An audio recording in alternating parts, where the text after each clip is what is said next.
Mistake number one, giving a punishment instead of a consequence. Mm-hmm. Yeah. What's the difference between a punishment and a consequence? A consequence goes with what the behavior was that was unacceptable. A punishment is just wanting to shut everything down. I know the telephone is the way to go these days because it's the thing that's most valuable to a teenager or to any human being at this point. If you've done a behavior like curfew, then the consequence has to do with curfew. Yes.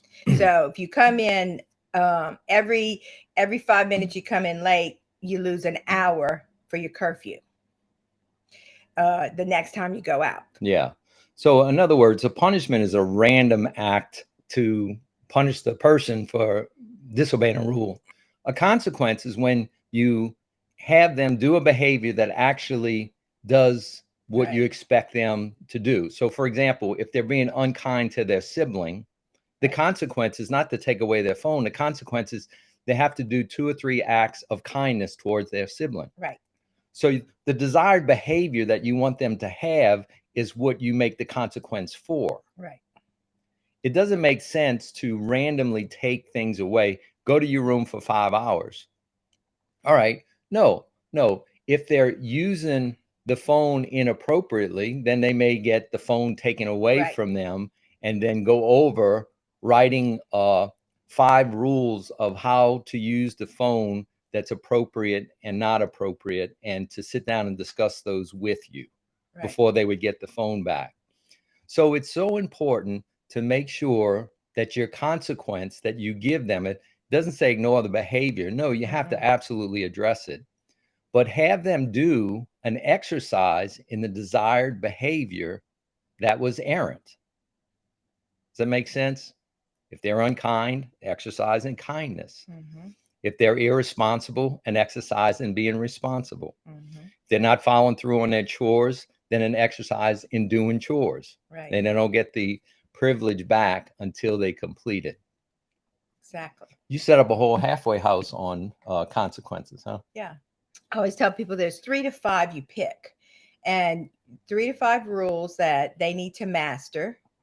Three's better, but if you have to do five, if they're out, doing all kind of stuff, and when they master those, then you pick another 2 or 3, and they already mastered those, so there's no consequences with those. So then you pick 2 or 3 more, and then we work on those. So that's how people continue to grow and grow up and take responsibility.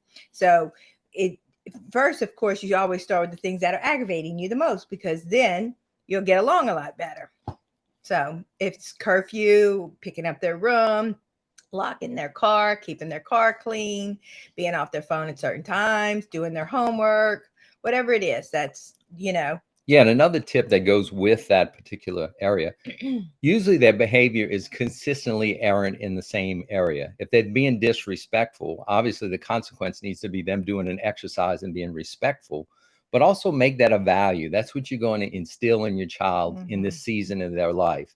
You have respect on the refrigerator. You talk a lot about respect. What does respect look like? When they are respectful, you say, that was really Very respectful. respectful that you did that. And you just make that a high priority for that time to get that value into them.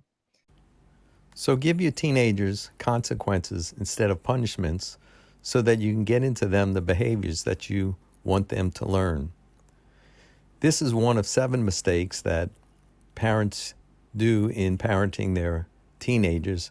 If you'd like to learn the other 6, please click this video right now.